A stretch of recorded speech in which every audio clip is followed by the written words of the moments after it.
There's a reason some people walk into a room and immediately captivate attention without saying a word. It's not luck, charm, or tricks.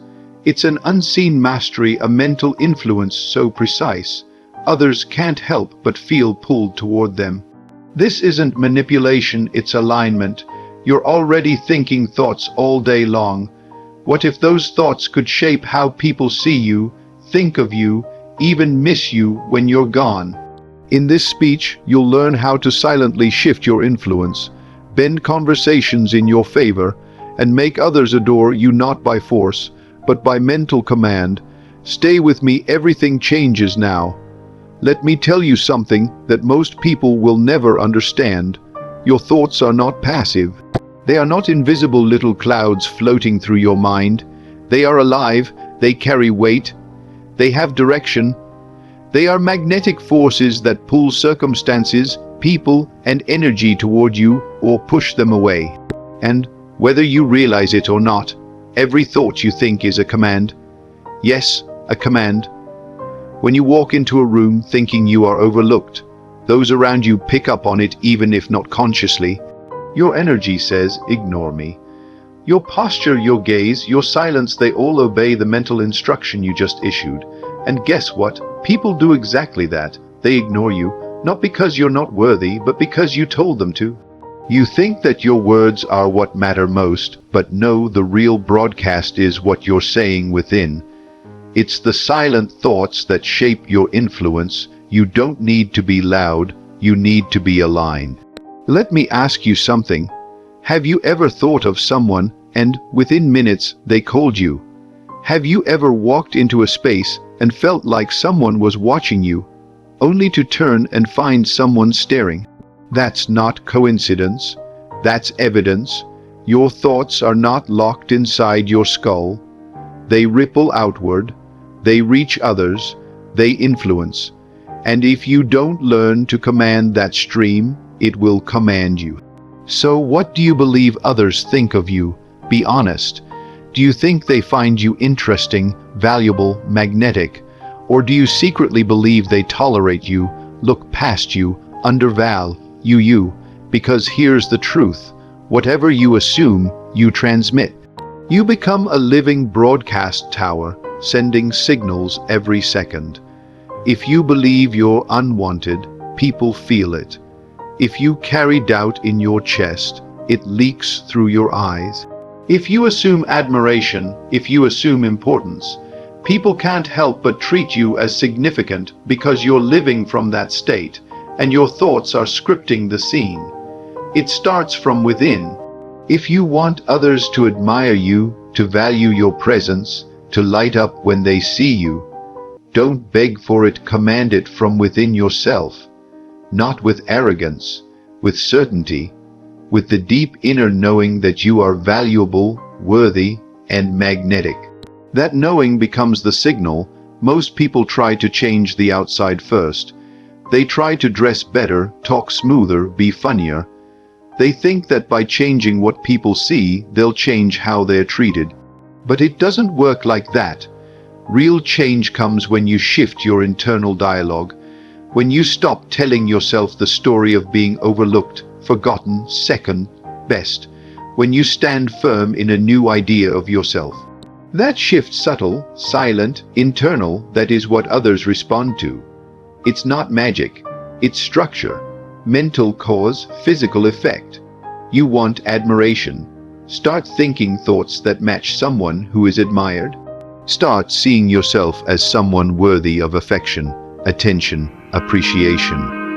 But don't just think it like a wish, think it like a command, like it's already done. Like your mind is a remote control, and the world has no choice but to follow the channel you're tuned to.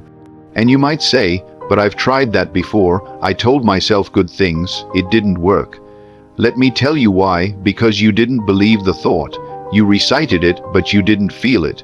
You whispered hope, but didn't declare truth. You said it once and doubted it 10 times, and the stronger emotion always wins. You can't just say, I'm confident, once and expect transformation. You have to live it. You have to breathe it. You have to think it when no one is watching. Feel it when it seems no one cares. That's when it begins to bend reality around you. This isn't about pretending, it's about assuming. Assuming the energy, the mindset, the posture of someone who already knows how much they're worth. People feel that. They can't ignore that. It pierces through logic. It speaks directly to their subconscious, and before they can explain it, they're drawn to you. They start to mirror the signal you're sending. That's why some people can walk into a space and instantly command attention. Not because they say something clever, but because they think something powerful. They believe deeply that they deserve to be seen, and their belief becomes your experience of them. So what are you commanding right now? Are you thinking thoughts that lead people to cherish your presence, or thoughts that shrink your light before anyone else can see it? You have to become the guard at the gate of your mind. Not every thought deserves a seat. Not every fear deserves a microphone. You must be ruthless with what you allow yourself to dwell on. Because what you dwell on, you become. What you become, people respond to. Start now. Start thinking like someone who others respect. Speak in your mind like someone who is already admired. Carry yourself as if it's already done, not because you're trying to trick others, but because you've awakened to your influence. Your thoughts are not whispers, they're blueprints. They're drawing your life in real time. If you want to change the way people see you, you must first change the way you see yourself when no one else is around. No one can resist a mind that is clear, focused, and certain of its value.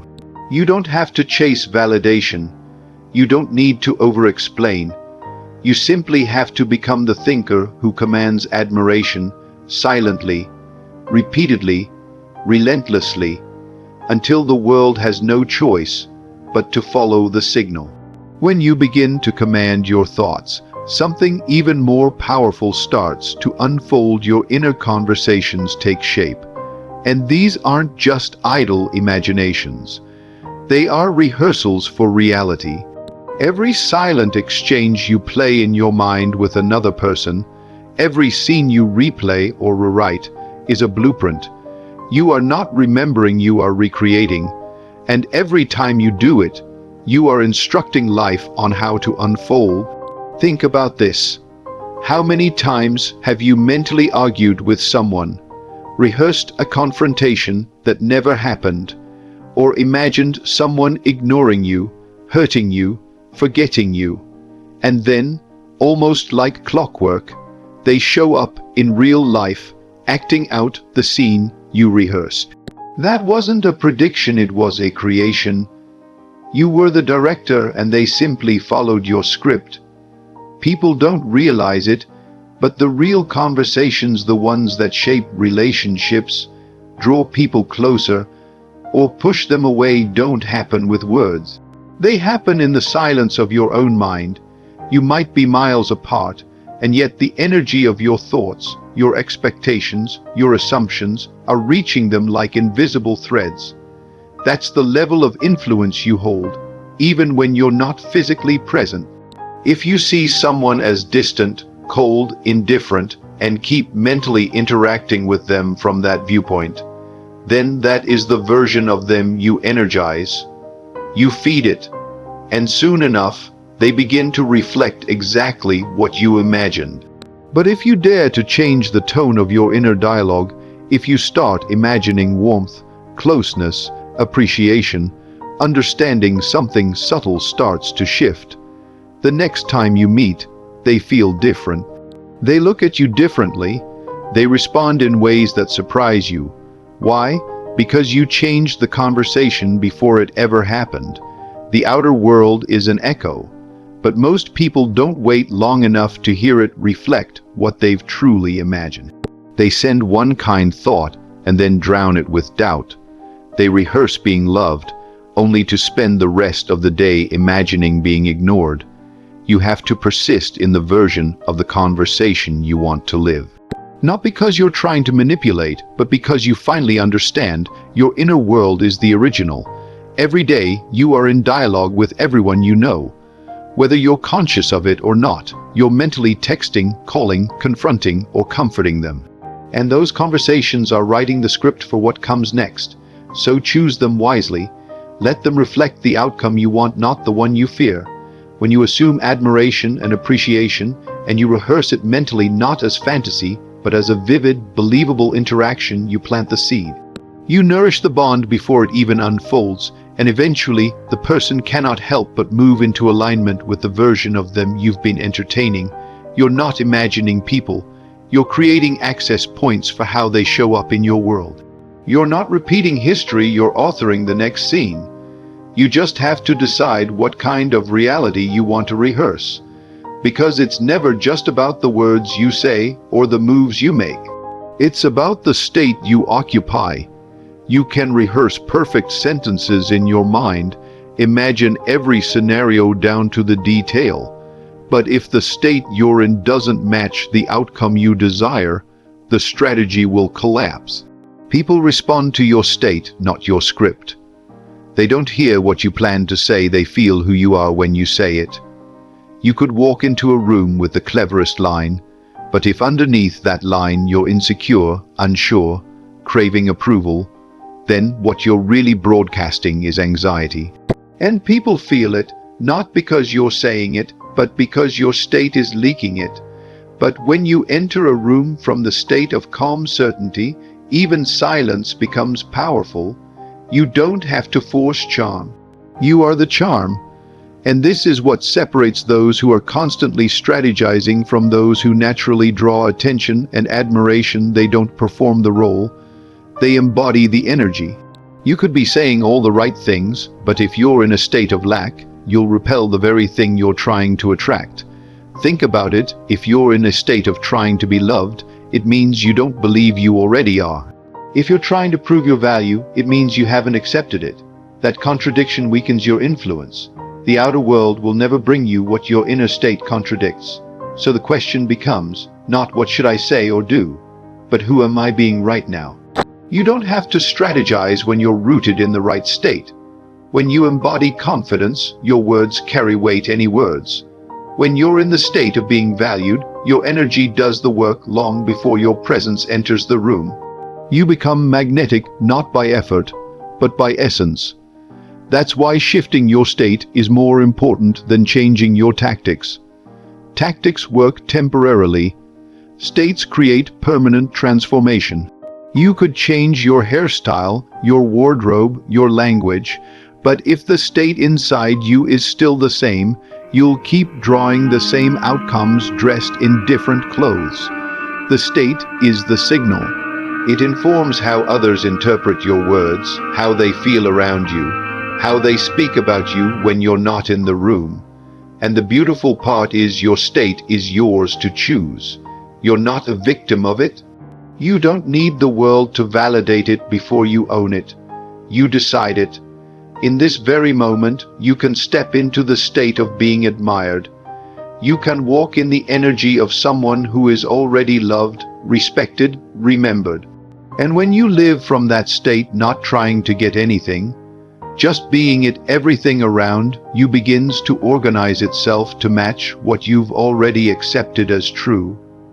The moment you choose a new state, don't wait for the outer world to confirm it. Live from it, not toward it, from it. That's where everything changes. You don't walk as someone becoming confident. You walk as someone who already is. You don't hope to be admired. You live as though it's already happening. The difference is subtle, but powerful. One mindset reaches, the other radiates. When you live from the end, you stop chasing. You stop negotiating your worth. You stop reacting to what's missing. You begin responding to what's already yours in consciousness. The world outside may look the same for a while, but inside, the shift is undeniable. And that shift commands the new version of your reality to unfold. You want to be remembered, respected, adored? Start being the person who already is. Imagine how they walk, how they speak, how they carry themselves. What do they think about at night? How do they respond to setbacks? How do they hold eye contact? You don't wait for results to feel that way, you feel that way to get the results. This isn't a game of pretending, it's alignment. You're not faking anything. You're stepping into the truth before the world can catch up. Most people live in reaction. They look at their surroundings and let it dictate how they feel. If someone compliments them, they feel valuable. If someone ignores them, they feel invisible. But when you live from the end, you detach from that cycle. You become the source, not the echo. You're no longer at the mercy of others' responses, because you've already chosen your reality internally, and that decision begins to mold your external world. When you live from the end, your imagination becomes more real than your current circumstances. And that's not delusion, that's power, because everything you now see began as imagination in someone's mind. Every relationship, every achievement, every transformation first lived in the unseen before it was ever touched by the senses. So if you're always waiting to see it before you feel it, you'll keep looping in the same place. But if you dare to feel it first, to move like it's already done, to speak like it's already yours, the world has no choice but to follow that inner reality. It begins to shape itself around the truth you refuse to let go of. Think about this. When you truly believe someone loves you, you behave differently. You speak more freely, you relax, you glow. And that behavior, born from belief, strengthens the bond even more. The belief came first, the behavior followed, the result cemented it. That's the pattern, that's how life works. So stop asking, when will it happen? And start showing up as if it already has. Let your posture speak the outcome. Let your silence declare it louder than your words. The version of you who already has what you want, admiration, connection, influence, they already exist. Step into them, think from them, move as them. That's how you collapse time between vision and experience. And the reason stepping into that version of yourself works so powerfully is because others don't respond to who you think they are. They respond to who you believe you are. Your self-concept is the script you hand out to everyone around you, silently instructing them on how to treat you. If deep down you believe you are unwanted, you'll interpret neutral behavior as rejection. If you see yourself as valuable, you'll move through the world expecting respect, and that expectation shapes the way people see and respond to you. We're not reacting to life, we're reacting to our concept of ourselves within life. And others, without even realizing it, adjust themselves to match the image we hold, not just in posture or words, but in energy, tone, timing.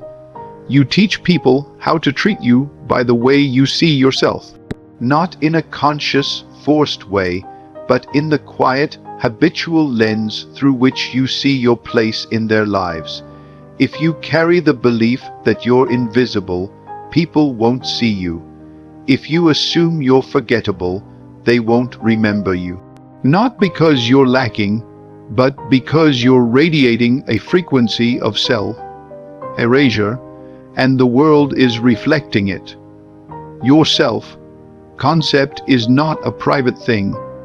It spills out in everything, in how you speak, how you look at others, how you show up in a room. But here's the beauty, it's completely changeable. You don't have to wait for proof to rewrite it. In fact, the rewriting must come first.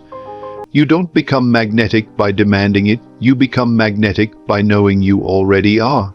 Not as performance, but as identity. And once you take ownership of that new self-concept, the behavior of others bends. It has to, because you're no longer broadcasting insecurity, you're radiating certainty. The ones who always seem to attract admiration, respect, devotion, they're not better than you. They just hold a different image of themselves. They walk through the world as if they are worthy, and so the world agrees. You don't need to become someone else, you just need to stop arguing with the version of you that already holds what you want. It's never been about trying to control others. It's about mastering the lens through which you see yourself. That's the origin point. You shift there, and you'll notice things begin to change without effort. People who once dismissed you now listen. Those who were indifferent become curious. The same environment, but a different mirror because the reflection now matches your revised image. So ask yourself, who are you assuming yourself to be when you think of someone you wish adored you? Do you see yourself as someone they chase, or someone hoping to be chosen? Flip it, reshape it. Don't plead for their attention, assume you're the presence they feel when you're silent, the thought that lingers when the world gets quiet. And then watch how the mirror adjusts. Because once you command your own concept, you silently command theirs. And that shift once made has to be held, not for a moment, not for a day, but with quiet, unwavering persistence. Because the real impact, the telepathic connection that moves someone even at a distance, is built through repetition. You cannot entertain a powerful self-concept one night and abandon it the next. You cannot visualize closeness, connection, or admiration once and then spend the rest of your day doubting it. This is not about flashes of imagination. This is about persistence, the steady holding of your inner reality until the outer world aligns. Most people give up too soon. They rehearse a new version of themselves for a moment, but then they check their phone, their messages, their interactions looking for evidence. And when nothing changes right away, they revert. They collapse back into the old identity. But here's what they don't understand. The outer world always lags behind your inner shift. There's a delay. Not because the new reality isn't working, but because it's still being formed. You don't water a seed and demand the fruit the next hour. You keep watering, you keep believing, and just because you don't see it yet doesn't mean the roots aren't growing. The same is true with telepathic influence. That person you're thinking of, they're receiving the signal. Every time you rehearse that new version of your relationship, that new response, that new dynamic, it's landing. Maybe subtly, maybe beneath the surface, but it's landing. Your job is not to control when. Your job is to persist in the new assumption. That's how the mental becomes physical. That's how thoughts become experiences. When you hold the inner conversation, when you keep thinking from the end, keep living from the state, keep owning the self concept, you start to feel a shift in your energy, and then, inevitably, you start to feel a shift in theirs. They might reach out, they might soften, they might change their tone, and you'll be tempted to say it was coincidence, but it wasn't. It was the result of quiet, focused persistence. You have to stop looking for quick confirmations. Real mastery requires you to be loyal to the unseen, to live from the truth of your vision, even when your senses scream otherwise. Because every time you persist, you strengthen the telepathic thread between you and them. You reinforce the version of the relationship you're creating. You move from hope to knowing. The world listens to repetition. The mind listens to repetition, and so does theirs. If you keep showing up in your imagination as someone who is admired, remembered, cherished, they will begin to feel it. Even if they don't understand why. Even if they can't explain what shifted. This is not obsession. This is creation. This is holding your inner ground long enough for the outer world to catch up. It's quiet. It's subtle. But it's how you become unforgettable without ever chasing.